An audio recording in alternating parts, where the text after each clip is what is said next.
La scia di fuoco è stata innescata da un freno bloccato a causa di un guasto. La ruota del vagone passeggeri ha causato a quel punto le inevitabili scintille e i numerosi incendi nei terreni più vicini alla linea ferroviaria.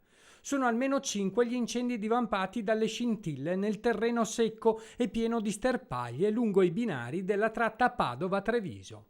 3 i roghi che i vigili del fuoco di Treviso e Castelfranco hanno dovuto spegnere con l'ausilio delle autobotti. A Castelfranco in via del Lavoro, a Distrana in via Fratelli Bandiera e a Paese in via Lombardia. Per motivi di sicurezza sono stati fatti rallentare tutti i treni che dovevano percorrere la linea ferroviaria per permettere di poter lavorare in sicurezza. Le fiamme hanno parzialmente incendiato anche dei camion nelle vicinanze dei binari.